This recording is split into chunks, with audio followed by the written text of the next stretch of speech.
Shalom. Pada pagi hari ini, senang bertemu dengan saudara-saudara, saudari semua dalam program Bisikan di Pagi Hari.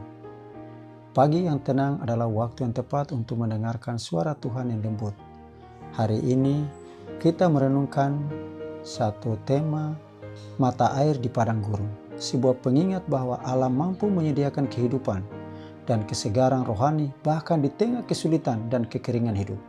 Saat dunia masih hening, biarkan hati Anda tersambung dengan sumber air hidup yang Dia atau Yesus sediakan. Kita baca dalam Yesaya pasal 41 ayat yang ke-18. Aku membuat sungai-sungai di padang gurun dan mata air di tanah yang kering. Aku menaruh air di padang yang tandus untuk memberikan minuman kepada umatku yang kucintai. Allah selalu menyediakan sumber kehidupan, bahkan di tempat yang tampaknya paling kering dan sulit. Padang gurun menggambarkan masa-masa kekeringan rohani, tantangan atau kesepian dalam hidup kita. Mata air dari Allah hadir sebagai penghiburan dan kekuatan yang tak tergantikan, memberi jiwa kita minuman yang segar dan menenangkan.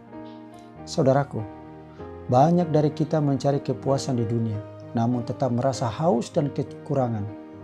Allah mengundang kita untuk datang kepadanya, sama seperti umat Israel yang menemukan air di padang gurun melalui mukjizat Tuhan. Hanya Allah yang mampu memuaskan dahaga terdalam kita dan memberi kehidupan yang sejati. Air di padang gurun juga adalah satu janji Allah yang setia, bahkan saat segala sesuatu tampak mati atau kering.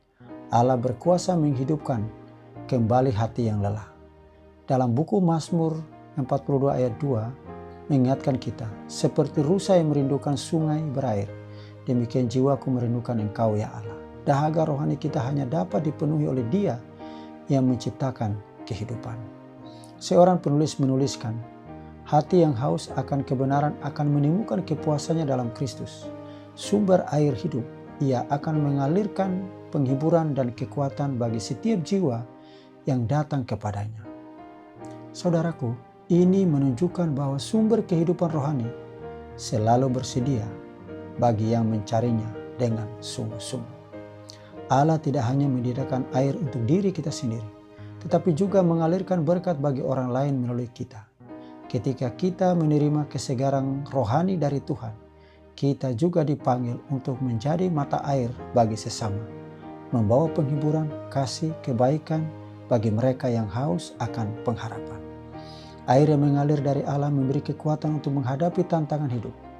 Bahkan ketika masalah dan penderitaan datang, mata air ini menyegarkan jiwa, memberi ketenangan dan membimbing kita menuju damai sejahtera yang hanya Dia sediakan. Kita dapat belajar untuk mempercayainya dalam setiap langkah. Setiap padang gurun dalam hidup dapat diubah menjadi ladang kesuburan rohani jika kita mau mencari mata air dari Allah. Dengan doa, firman dan ketekunan dalam iman, hati kita akan tetap segar dan hidup, tidak tergantung pada keadaan di sekitar. Tuhan ingin kita menjadi saksi nyata dari kuasa-Nya yang memulihkan. Allah juga mengingat bahwa sumber itu selalu cukup, tidak ada yang terlalu kering atau sulit baginya.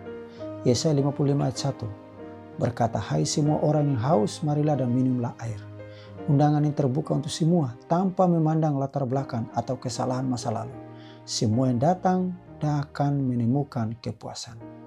Saudaraku yang dikasihi Tuhan, hari ini, pada pagi yang indah ini, Tuhan mengundang Anda untuk datang kepadanya dan minum dari mata air yang menghidupkan. Biarlah hati kita dan jiwa dipulihkan, lalu dijadikan saluran berkat bagi orang lain. Jangan biarkan kekeringan hidup menguasai Anda. Percaya dan rasakan kesegaran yang hanya Allah dapat berikan. Semoga setiap langkah kita hari ini dipenuhi berkat dari mata air Yesus yang tak pernah kering itu. Kiranya Tuhan memberkati saudara di pagi ini. Amin.